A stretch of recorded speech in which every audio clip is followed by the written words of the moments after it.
আপনি বিরোধী দলনেতাকে এরকম ভাবে সম্মান দেন?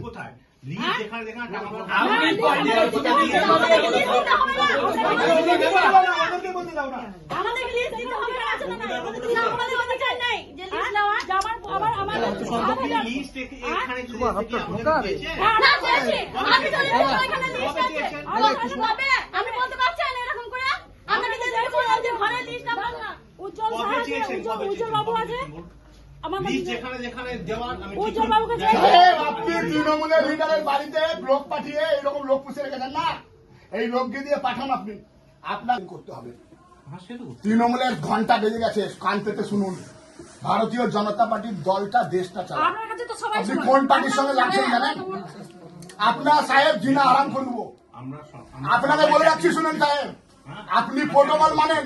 আপনি একজন ভদ্র ঘরের ছেলে, মা বাবা অনেক কষ্ট করে পড়াশোনা করার পরে WBCS অফিসার হয়েছেন, প্রণম্য জায়গায় আছেন, আপনি শ্রদ্ধেয় জায়গায় আছেন। মেরুদণ্ডটা বিক্রি করবেন না সাহেব, মেরুদণ্ড বিক্রি করবেন না। আপনার বাড়ির বোন ওরা, আপনার বাড়ির মা ওরা, আপনি তাদের সঙ্গে অ্যাটিটিউড যা করছেন এটা করতে পারেন না। আপনি সংবিধানের শপথ নিয়ে ওইখানে একজন এক্সিকিউটিভ অফিসার আপনাকে সংবিধান বসিয়েছে, তৃণমূল বসায়নি। আজকে এখানে আছেন, আগামী 2-4 বছরের মধ্যে অন্য জায়গাতেও চাকরি করবেন, অনেক বড় জায়গায় যাবেন।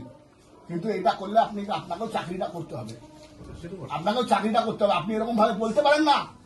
আমি একটা সর্বভারতীয় দলের সভাপতি, জেলার সভাপতি।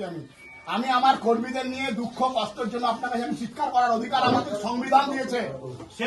সংবিধান বলছে রাইট টু ডিসেন্ট। আমি আমার মত প্রকাশ করব, আমি সংসদে করব, আমি বিধানসভায় করব, আমি বিডিও অফিসের বাইরে করব, বিডিও অফিসে বিডিও টেবিলের সামনে আমি আমার চিৎকার আওয়াজ করবো। আপনি আমাকে বোঝানোর চেষ্টা করবেন। আপনি মস্তানি বাড়াবেন আমার সঙ্গে?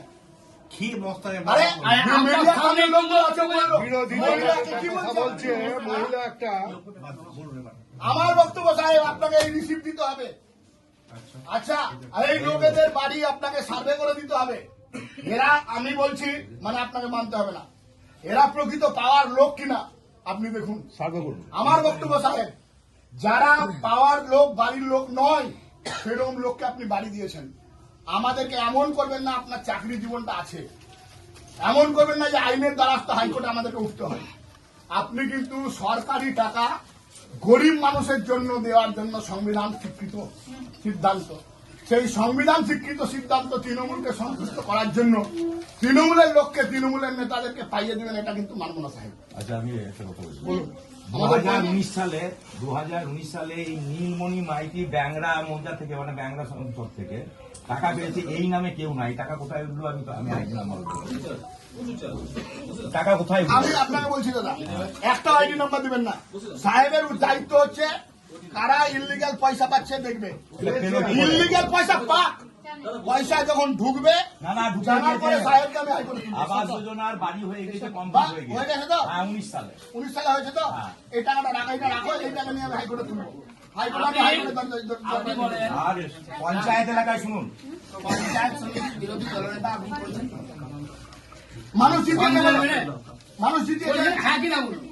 বিরোধী দলের যারা পঞ্চায়েত সমিতি প্রতিনিধি, সোজা লোক দেখবি না, কেন জিজ্ঞেস করার অধিকার থাকবে।